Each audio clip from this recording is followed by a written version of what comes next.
Giant angry baby, say fancy action now. Ah, giant angry baby. Hey everybody, El Viejo Toro, fancy action now. The beautiful Zen Lounge. I am doing a highlight of a couple, only two, very special original Xbox games. One of these games, and I have to give a shout out to Vinny Corleone62 of a channel called Escape to Gaming. Escape to Gaming is a very nice, the guy's about my age. He's a little older than me, but not by a whole lot. We're talking about like probably 5 years difference, but he's a mature gamer. He's been there since the beginning. He has a very nice setup, a very nice set. It looks beautiful. He's got his own sign for his show, and he has a silhouette of a controller that he painted on the wall. I think he paints professionally, and it kind of shows. So he created himself a very nice atmosphere. He's very verbose. That's something that I've been accused of on my channel and in the professional world. Is I like to talk, and I like to just exposit as long as I wish to, and I think it all has value and it's all gold. And it's very difficult for me a lot of times to edit down my videos to a reasonable time frame.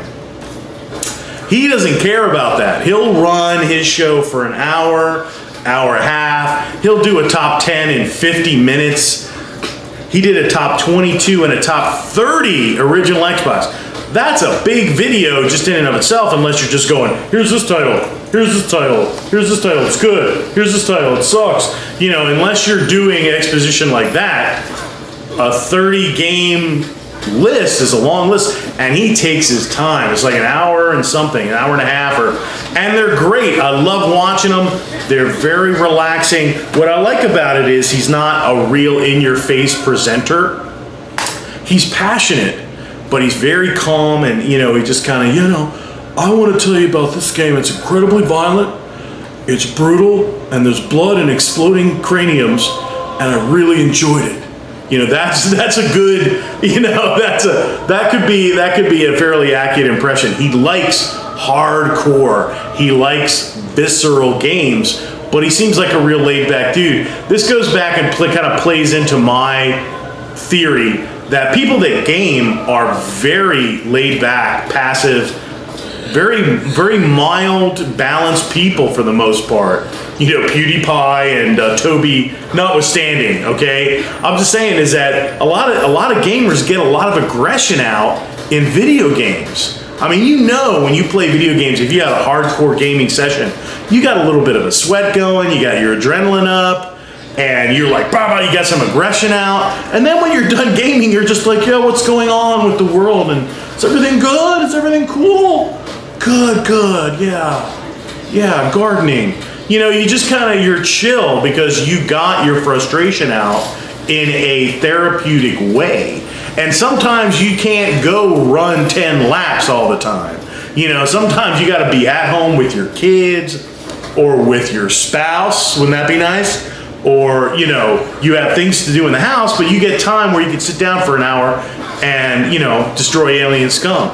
So anyway, I think video games are extremely therapeutic, especially if you got an anger problem or you need to take out some aggression or you're undergoing some stress. I mean, how nice is it that, here, Destiny's a good one. He's like, you had a bad day. I had a bad day one time at work. I came home and played Destiny for like 5 hours and I didn't even remember what I was mad at. And I'm like, whoa, yeah, that was a good game session. I got to go to bed now and all that. And I was mad about something, and it's like, you just get it out. It's good for you. But back to topic.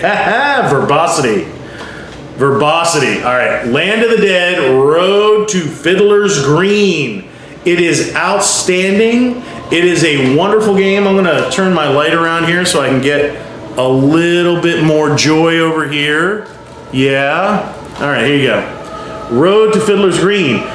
It is basically a simulation of being in a zombie film. Vinny Corleone62 of Escape to Gaming recommended this. This is the game he bought his Xbox to play because it is exclusive to the Xbox. That's another reason to pick this up. I don't see the only on Xbox on this one. But, and again, maybe this is on another platform. I personally don't think so. I've never seen it, and according to him, it is not. But it is exceptional. And Left 4 Dead and Left 4 Dead 2 pretty much owe their success to this game. If you play this game and you're a Left 4 Dead fan, Left 4 Dead 2, I may have played more online Left 4 Dead 2 than any other online game. Left 4 Dead 2 online with all the mods and the, you know, the tank mods and the, you know, what is it? What's that one? Oh man, that one board. Tanks Playground? Oh man. I played Tanks Playground over and over and over and over and over. And it's just crazy, and the stupid mods, and you know, I got all kinds of crazy mods on that thing, and lightsabers and junk, and you know, so this game, but now since I played Left 4 Dead 2 before playing this and played for thousands of hours, okay? This game is the foundation of those games. You can just tell. The fingerprints are all over it. And why wouldn't you? George A. Romero actually worked on the production of this game, and the game has a very cinematic presentation. Even some of the sound effects are reminiscent of Left 4 Dead. Not reminiscent. Left 4 Dead is reminiscent of this game. Okay, this is the game, and Escape to Gaming touches on that. He touches on, he's like, yeah, Left 4 Dead kind of owes a lot to this game. It owes everything to this game, okay? He was absolutely correct, and take it up another notch in the sense that those games were more than likely based whole cloth on this. The graphics are more primitive than Left 4 Dead, of course. And the only other difference that Left 4 Dead really has in terms of the composition of this game is the 4-player co-op. And that's it. And then you have co-op sections in this where you find a dude and he's locked up in a cell, you let him out, and you know, you help him, you know, do certain stuff, and you protect him in sniping levels. And the gameplay is so similar to Left 4 Dead. Even the multiplayer, when you're doing the sniping, it's like the multiplayer where you'll have one character in the four who will snipe. You know, it's impressive. It's impressive, and the graphics aren't gonna blow you away. They're not bad. They're actually quite solid. As you can see, I'm gonna go ahead and do some. But even the character models look like the Left 4 Dead zombie character. Like the zombies kind of amble, and then all of a sudden they rush you, and very similar to Left 4 Dead mechanic. I would call this, and I would invite Mr. Corleone. Do you know what Corleone means? Core, the heart, Leone, the lion heart. If you didn't know that, Corleone means lion heart. So anyway, what Mr. Corleone, I would challenge him to respond to this video, is actually a zombie movie simulation. I felt like I was in a George Romero film while playing this game. The cinematic pacing, there is a complete cinematic pacing. There are jump scares, but they're done in a very subtle way. It's not done heavy-handed. You can tell that there was a professional director who specializes in zombie movies choreographing the surprises and the jump scares. Some of them are obvious. You know, you'll just walk down a corridor and a vent lid will drop and somebody will drop in front of you and that kind of thing. But then there are others where you'll just turn around and there's a zombie there and you're just like, oh my God. And you know, again, it's very good. It's very good. The pacing, the cinematic feel of it, like again, I would literally call this game a zombie movie simulation. And I invite every single zombie movie fan and any good game fan, period, if you like a pace, there's one part of this game, and we may go ahead and replay it, when they throw enough ammo and enough weapons and you handle the handful of zombies, you know, on your property, and then you have to cross a cornfield, a la, again, there are scenes And there are scenes and episodes from this game that are whole cloth. When I say whole cloth, taken from this game and put in Left 4 Dead 2. Whole cloth. I mean, it's whole cloth. I mean, maps. I come across areas in this game where I'm like, this is in Left 4 Dead. I mean, they just literally created a level that was this. So there's a cornfield, you know, blood harvest in Left 4 Dead. You know, I mean, the parody is absolutely incredible. You know, again, you could do a video just on that, just on the similarities of that. But there are different spots and scenes and tropes, you know, that they do the same things in they've done the same things in Left 4 Dead. And I'm like, as I played the game, I'm like, yeah, this has a Left 4 Dead feel. And then there are parts, then as I played longer and longer, I'm like, oh my God. When they developed Left 4 Dead, they played this game. They went over this game with a fine-tooth comb, and they took the framework of this and just painted it prettier and added 4-player co-op. That's it. That's pretty much it. I mean, I'm impressed. I'm totally impressed with the game. So I have to thank, because I wouldn't have picked this up. I probably would have eventually, but I wouldn't have picked it up as soon or enjoyed it as much, because as soon as I got this, I played it and I'm like, wow, I'm really enjoying this game. For original Xbox game, it's got to be good to pull me in. And this definitely fits the bill. It's right up my alley in terms of the types of games that I enjoy. And I highly recommend that you pick up, and that ends my verbosity. I highly recommend that you pick up Left 4 Dead Road to Fiddlers Green, produced with the assistance of George A. Romero, the king of zombie cinema. Cheers. Giant Angry Baby says, game is good. Good, game good. Game good, Giant Angry Baby. Giant Angry Baby.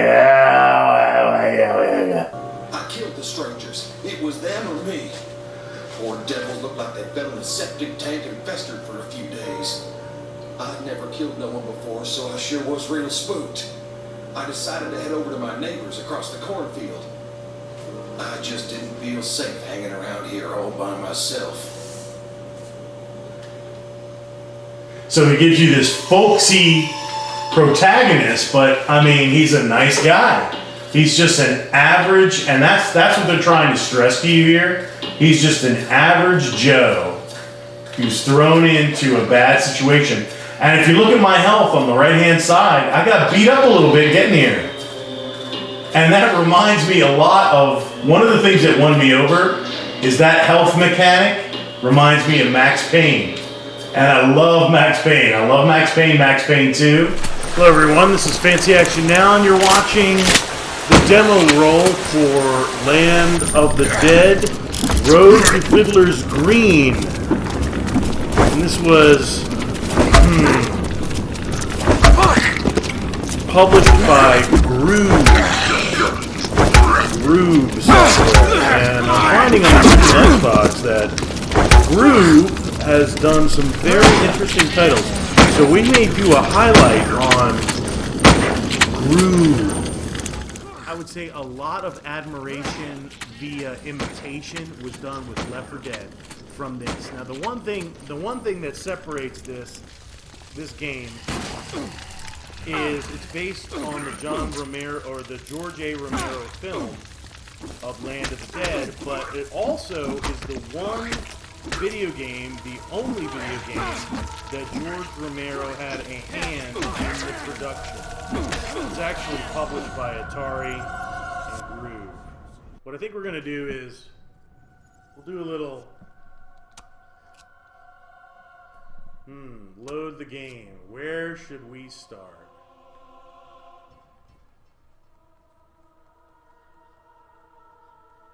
There are 20 levels. There's the farm. There's the cornfield. So I'm going to do the cornfield for everybody. I killed the strangers. It was them or me. The poor devils looked like they fell in a septic tank and festered for a few days. I'd never killed no one before, so I sure was real spooked. I decided to head over to my neighbors across the cornfield. I just didn't feel safe hanging around here all by myself. Now these guys, this is the first time you see these crab crawlers, and they're much quicker. See, he rushed me there, and now he's done. So you got ragdoll physics. You had kind of a mutated crab-looking, you know, which reminds me of the face humpers in Left 4 Dead. They literally bite you. Oh man, I'm getting dealt with. They literally bite you. Oh man, I'm getting dealt with.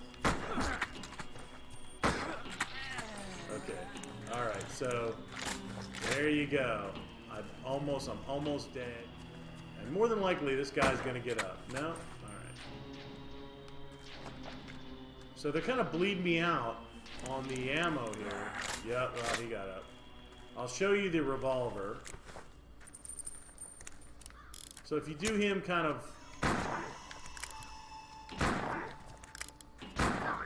Wow. 4 headshots. There. See that head shatter? I mean, and again, it's like a proto Left 4 Dead. You know, it's like a beta Left 4 Dead.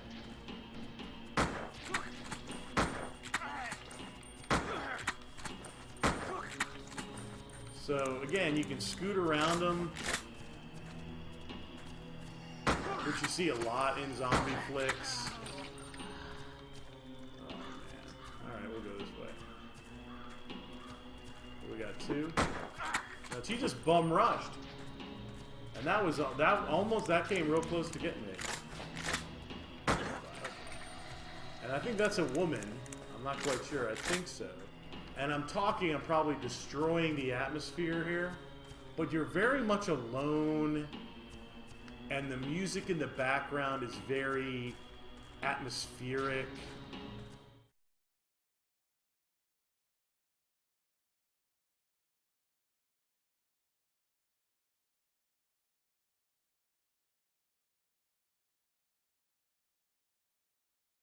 Now one of the creepiest things about this one is, where are we going? I hear them, and again, you hear them, but you can't see them. So you're just gonna roll into the cornfield. You don't know where you're at. You don't know where you're going.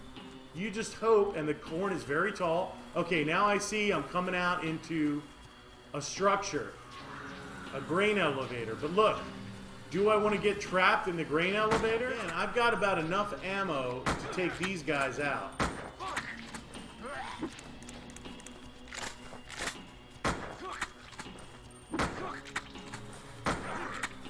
Alright, she's dead. So you see what I'm talking about? And if I turn around, I might have picked up a few more. I mean, that is a disgrace. So I'm out of ammo, and I've got a hammer, and I cannot take on those zombies with the hammer. I'm done. Oh, man. Round robin. Right. They will just kind of hang around.